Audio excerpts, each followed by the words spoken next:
Hey, afternoon everyone.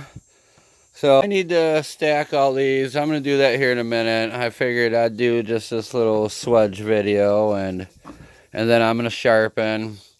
So that log was really dry. It came here as a 5-footer, and first couple of cuts, it just seemed like to line up with dirt caked in the bark, and I didn't have the hose stretched over here right now, or else I probably would have washed it. And uh kind of wish I would have now because it was fairly sharp. But anyways, I'll get those stacked here in a minute. Right after I do this video, and then I'll throw an edge on it, and we're gonna get back to these red pine. So I was talking with Robert the other day, Troy Tree, and I was just showing, the crunching of those old worms, and I even earlier came over here and peeled off a little bark on one of these bigger ones that I was going to use for poles, and they're getting in some of it. Might not be using it for poles, so, but yeah. So anyways, the sprinkler might liven them up and get them crawling faster, but what I'm almost noticing is them sitting out in the dry sun. Oh yeah, there's a big one. Sitting out in the dry sun, they're trying to chew in the logs quicker because their moisture's drying out, so they're digging for moisture. So Robert said, keeping them wet seemed to, he heard they didn't chew on them as bad. So I don't know, might liven them up and get them chewing more, but I hope to get them taken care of here in the next couple days. I said I'm gonna get on it right now. Here it's in the shade, it's 100 degrees. It was the thermometer, the one side that sits out in the sun, was 106. So yeah, it's a warm one. Not quite as much humidity. I can't really tell you what that humidity one says because it's broke. It just always says 10%. But the one over by the garden the last few days has been saying 70 and 75%. So definitely nasty, muggy. I'm just came up from the house, already sweating. Yeah. All right, so we'll go over these swedges a little bit. And it even looks like the one that came with that lot of them that I bought, that one there would do the same thing too.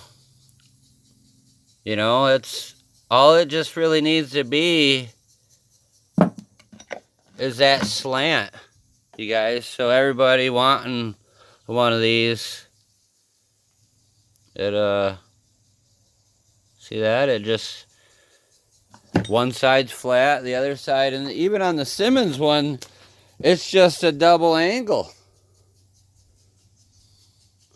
On this one here, the other one's the upset side, where it has that little bit of roundness to it. If it can. And what it does is it pops a little bit, makes the tooth push that metal out to the edges. So at first I used this one a little bit, and I thought this one was going to be the better one. But then I started using that first one I bought, and it has that little guide so that it keeps it nice and level on that tooth. So I kind of like that about this one.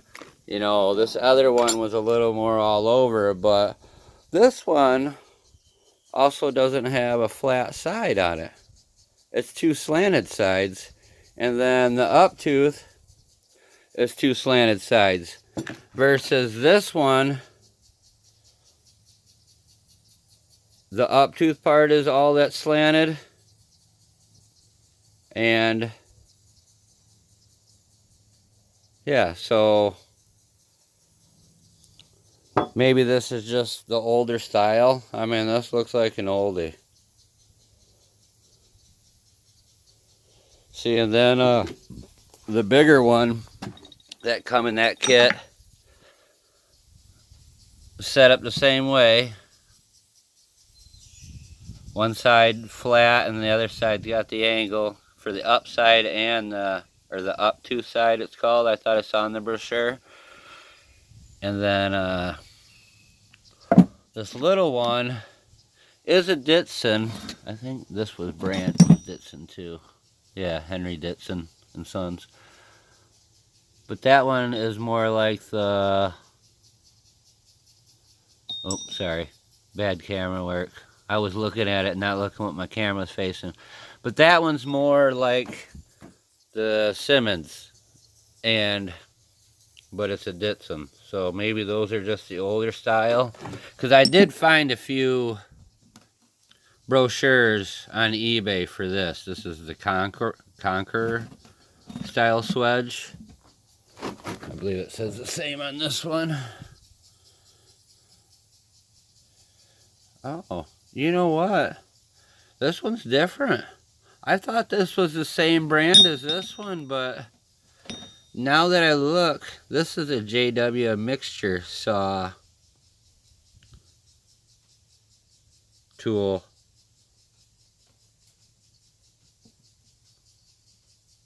Huh. Yeah, well, look at that. I just learned something new. You can see too, the body's a little different. Alright, well, I'll smack this a couple times for you, and then I'm gonna get the sharpening.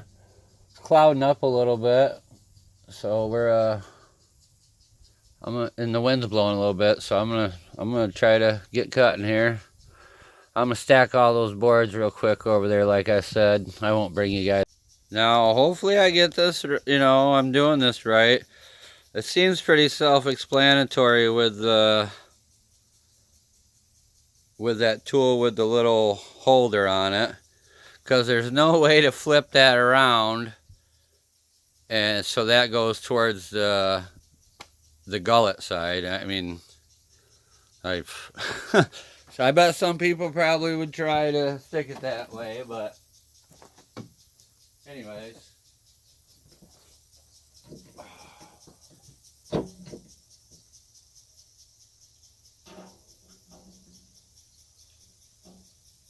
So I did this one already.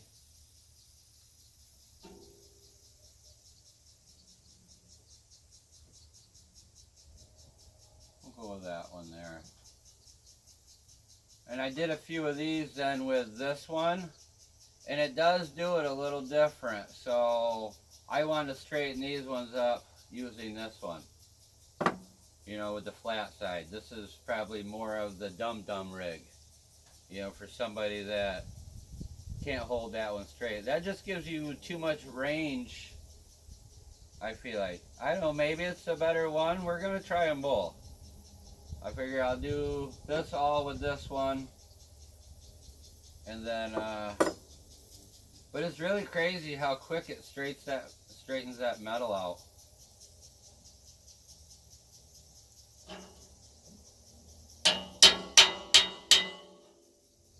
Wow, just like that. See, now that one was smacked with this one, and I didn't think I got these first couple very good.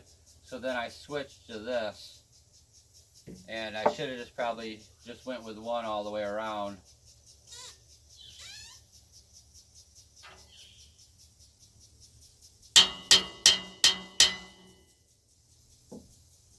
That's just weird how I mean, it's not weird. I work with metal enough. I realize that it gets like that. Hell, I think chainsaw teeth even over time, you know, they don't like to hold an edge because same reason.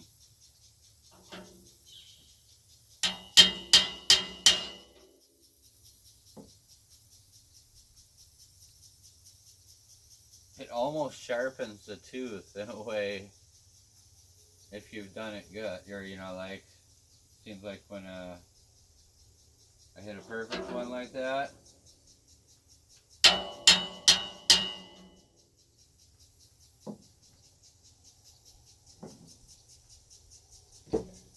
I'll show you what it does though. It almost rolls back a little piece of steel on top of, sorry, if you guys get sick, but it almost rolls the steel back a little bit. Oh shit, my seat just got kicked loose.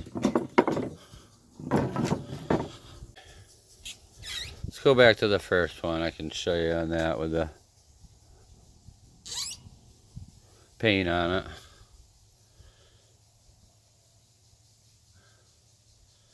Alright, you see how, here, it wants to zoom in.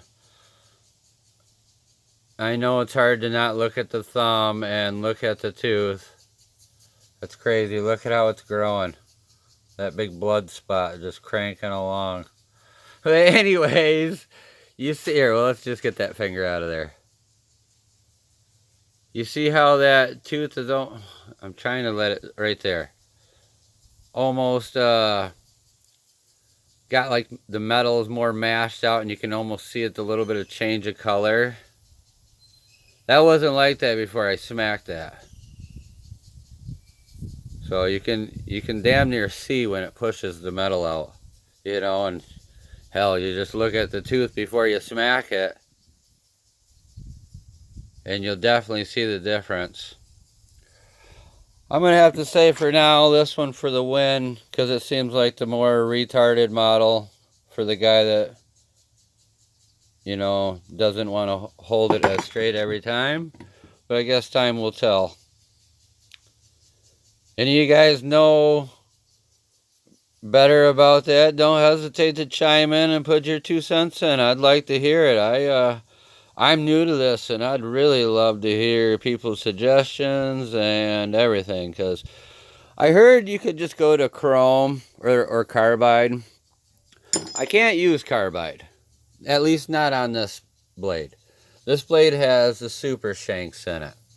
It's a F blade with the super shanks. So I already read you can't run, I believe, Standall or carbide with these bits, or with these shanks. So that being said, I'm limited on what I get. I figure I just stick with the steel on this blade, and I thought about maybe getting the chrome though. I might try those. I was just talking with Shannon there at Temple Hill Sawmill, and I had told him about a swedge I had found, but he's gonna change too and go to carbide. But I told him about the chrome, so you know that chrome isn't much more than the blue tip. So that being said, I think I would try the chrome before I would worry about the carbide. That $400 and some is just, yeah. Yep, I just, you know, and then you do that, and then I gotta change. I won't be able to hand file anymore. At least it says you can't. So I'd have to buy that rig, which is that sharpening rig, which is, I think it was $1,000. So yeah, I'll just stick with my steel. And I guess just deal with it. I need to get this gear lowered back down and that big 1/4-inch shim took out of there, because if you know, I had it not rattling for the longest time. Well, then when I raised the husk up about 1/4 inch, remember I put those shims under it because it was a little bit off. It made that gear sit really far apart now. And with it sit with that shim on it, I'm unable to put the sawdust shield, which in turn throws a shit ton of sawdust down here, and I have to kick it out every so often. I was just being lazy and keeping a board there for the longest time. But, you know, now that I got some things figured out on this, I'm gonna hopefully get that squared away yet today too. I don't know if I'll get that done before the video. I'm gonna bring my impact down here, because it's just hard to loosen these up with a wrench in here.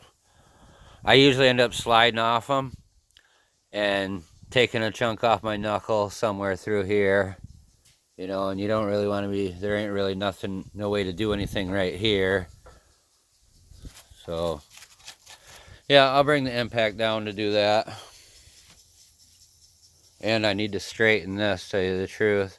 I think he had that angle though for a reason, because, you know, to pull them back off at an angle towards the, maybe I shouldn't. I mean, it doesn't bother me like that. Hell, I don't really pull them back that much anyway. I find it easier for me just to go over there and throw them on the forks and bring them back around when I got them built up. Alright, well, that was my take on the swedging. I think I might need the grease. I did get that really nice wheel off. It's up top. And I'm going to throw a picture of it in at the end. And give me your ideas of what do you think it might have been on. So I thought a forklift, but then I was like, no, that's definitely not strong enough, you know, steel on it for a forklift. And I was just thinking maybe an old shop cart or something. But yeah. The only thing I ended up doing was I slid the bearing off. It was a bearing like that one. Slid it off, and I was able to unbolt that and just take it off. But with this one having the Babbitt bearing right there, almost, if you had to change this every so often, as hard as, I don't know how hard that's going to be to move, the bearing. But I was told the coupler is really hard to come off, and it looked pretty rusted to me. But anyways, so if I ever had to worry about changing that again, I almost wish this whole setup was spun around facing that way, because the wheel will slide over the arbor. So you know, it fits over that collar. So yeah, I kind of wish that was set up like that way, because then you would only have to just unbolt that, lift it up with the blade off, and it would slide right off. Yeah, I would. If I could spin this around, I just don't know if... Yeah, I bet I can. So when I get these off to change this, we'll see how easily this moves. And if it moves fairly easy, I'm going to spin it around, because I should be able to line it up good here yet. And then, because that wheel is really smooth. Like I said, I'll throw a picture of it in here at the end, and you guys can tell me what you think it might be from. I thought it was an actual, like maybe a factory wheel or something. Yeah, bird brain. But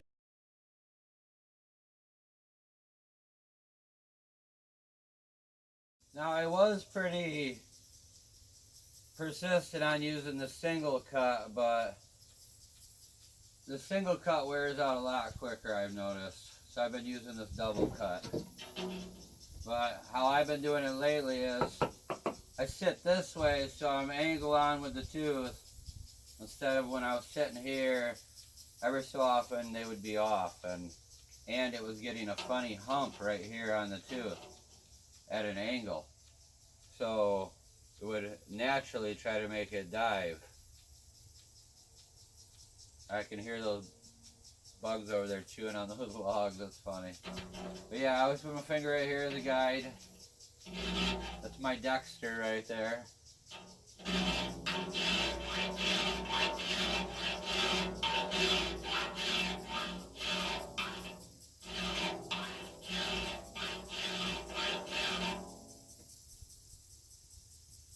Oh yeah, that's nice.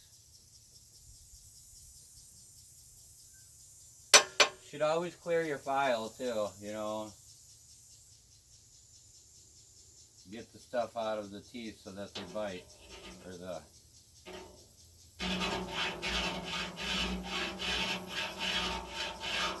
Now does that wear my finger out a little bit? Yeah, but they're pretty calloused up that it doesn't really affect it. And it's just gliding on there.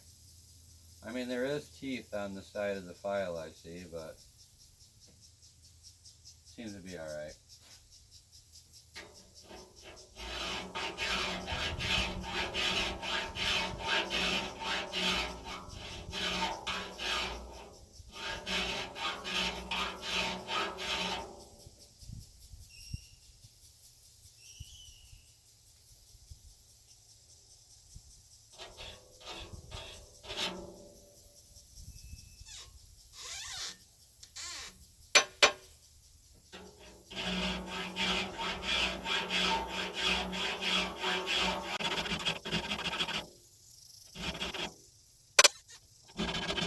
So I know this. Before I will move the file. They don't here. That's it. Pretty much just, you know, and it's because I still do my do that original. Therefore, I do that every that's trying to go. That's not there.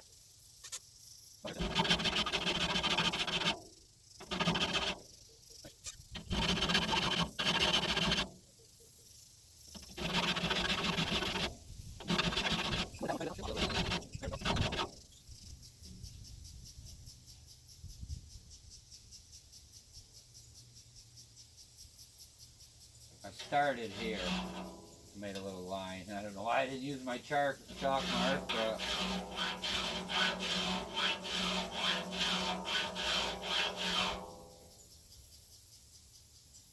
yeah, we're good.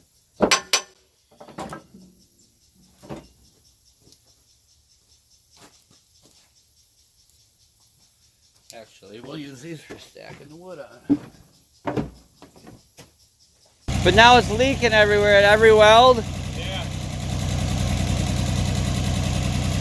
Luckily, he blew the hose right before I got it, so the hose is brand new. One of the two is.